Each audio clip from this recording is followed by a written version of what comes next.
Hello friends, welcome to my YouTube channel MPR exams. तो friends, आज हम तंत्रिका तंत्र चैप्टर के सभी व्यापम में जितने भी क्वेश्चन आए प्रीवियस ईयर क्वेश्चन, उन सभी क्वेश्चन को देखेंगे। तो फ्रेंड्स, चैनल पे नए हो तो चैनल को लाइक शेयर और सब्सक्राइब जरूर कीजिएगा। और फ्रेंड्स, आप हमारे टेलीग्राम चैनल एमपीआर एग्जाम्स को भी जरूर ज्वाइन कीजिए, क्योंकि इस पे सभी आपको पीडीएफ अवेलेबल हो जाएगी। तो फ्रेंड्स, चलिए वीडियो को करते हैं स्टार्ट। तो फ्रेंड्स, तंत्रिका चैप्टर के सभी प्रीवियस ईयर क्वेश्चन देखेंगे। तो चलिए पहला क्वेश्चन देखते हैं। कंकाल तंत्रिका संख्या में होती है। तो फ्रेंड्स, जो कंकाल तंत्रिका संख्या में होती है वो होती है 12 जोड़ी पाई जाती है।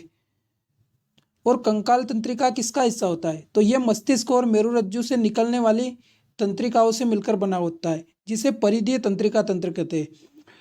और कपाल और मेरुरज्जु तंत्रिका तंत्र में 12 जोड़ी कपाल में तंत्रिकाएं पाई जाती है और 31 जोड़ी मेरुरज्जु में पाई जाती है। 31 जोड़ी पाई जाती है मेरुरज्जु में। मेरुरज्जु में 31 जोड़ी पाई जाती है।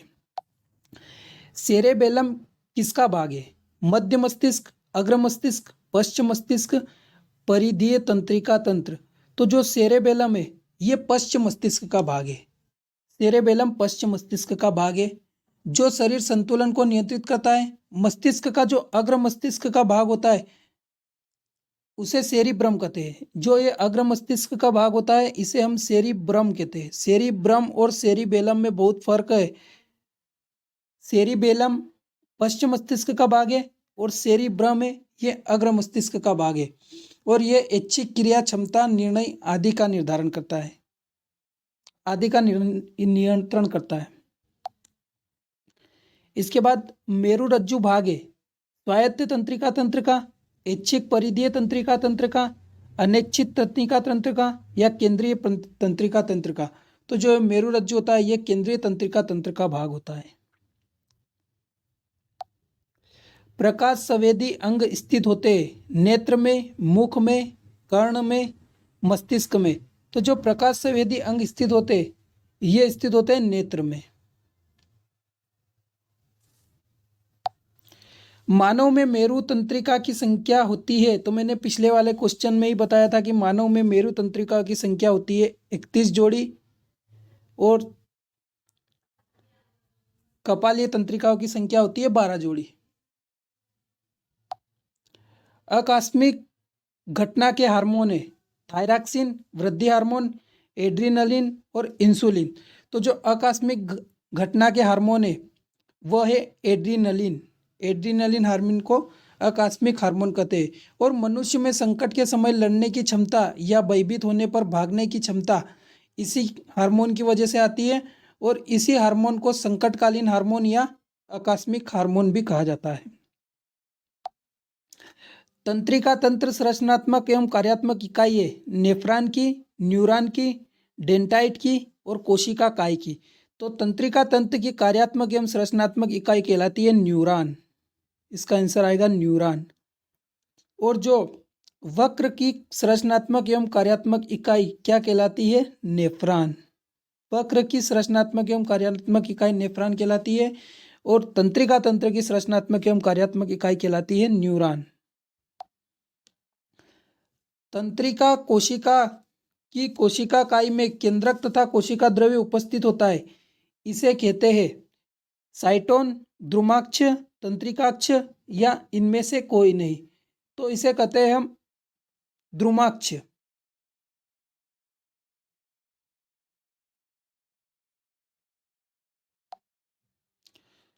द्रुमिकाएं किसमें पाई जाती है? रेखित पेशी, हृदयक पेशी, तंत्रिका या अरेखीय पेशी। तो द्रुमिकाएं तंत्रिका में पाई जाती है। इसका आंसर आएगा तंत्रिका। वसीय उत्तक किस प्रकार के होते हैं? तंत्रिका उत्तक, पेशीय उत्तक, अधिचर्मी उत्तक और संयोजी उत्तक। तो ये वसीय उत्तक होते हैं, ये मेंढक में गुर्दे के पास गर्दन में पाए जाते हैं। वसीय उत्तक मेंढक में पाए जाते हैं।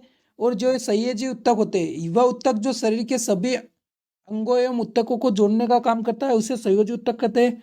और जो वसीय उत्तक होते हैं इसमें अधिचर्मी उत्तक प्रकार के पाए जाते हैं। और इनकी कोशिकाएं वसा से बनी होती है।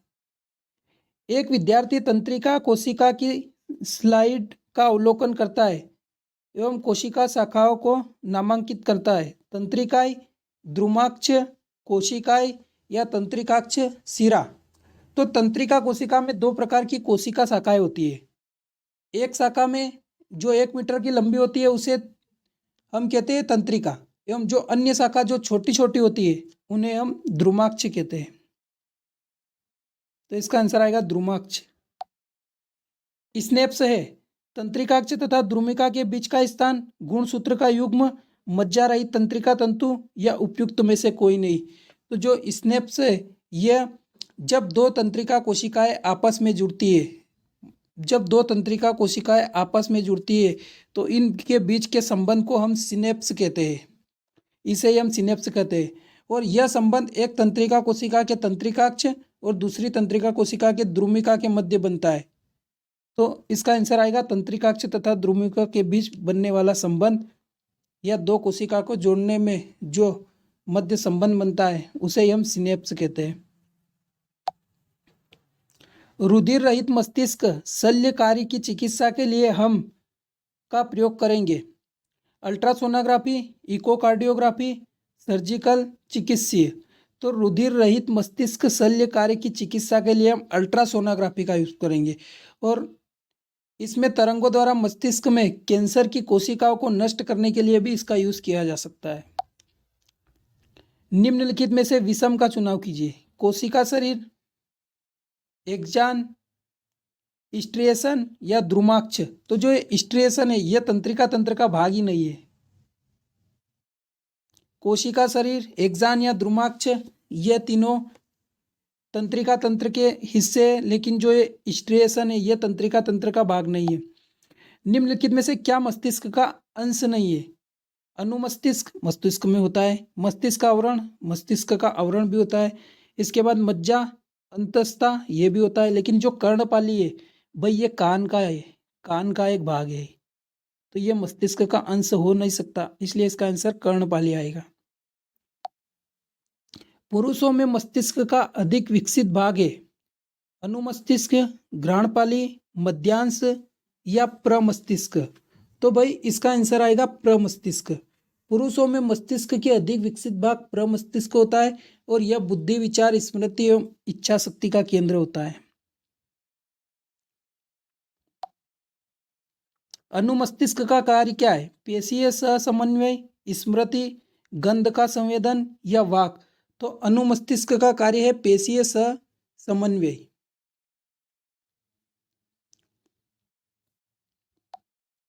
मानव में ध्वनि संकेत के द्वारा मस्तिष्क को भेजा जाता है त्रिकोण द्वारा शीर्ष, बाह्य कर्ण, मध्य कर्ण या अंतरकर्ण।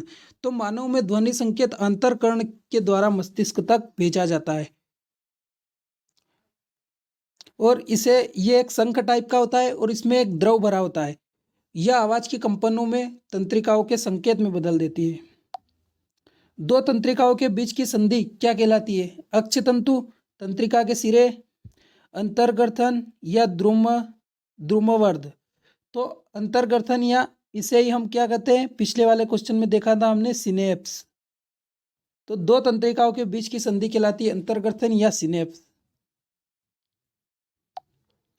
मानव में मेरु तंत्रिका की संख्या होती है, यह क्वेश्चन तीसरी बार रिपीट हो गया। मानव में मेरु तंत्रिका की संख्या होती है 31 जोड़ी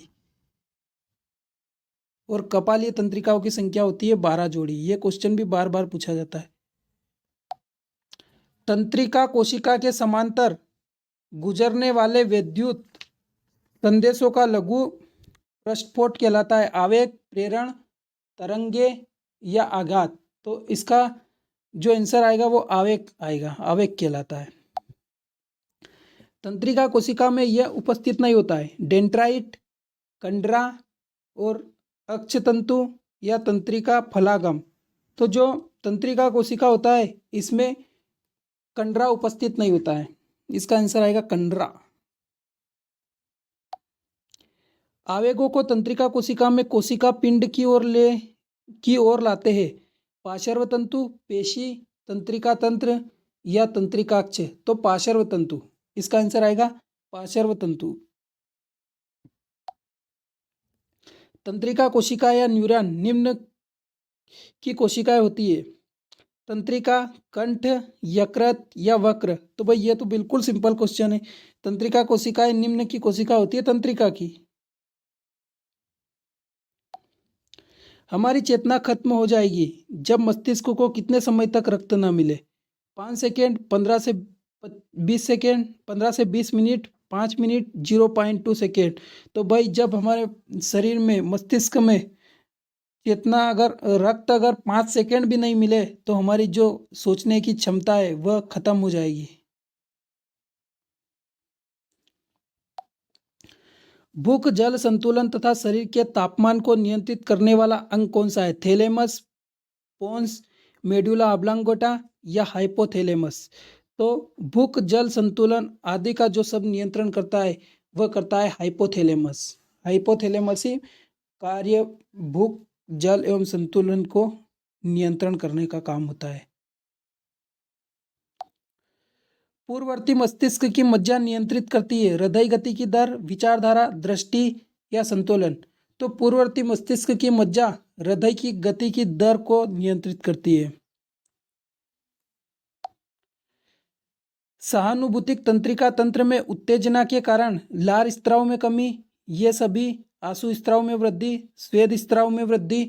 तो ये भाई सब सहानुभूतिक तंत्रिका तंत्र में उत्तेजना के कारण ही होता है। इसका आंसर आएगा ये सभी।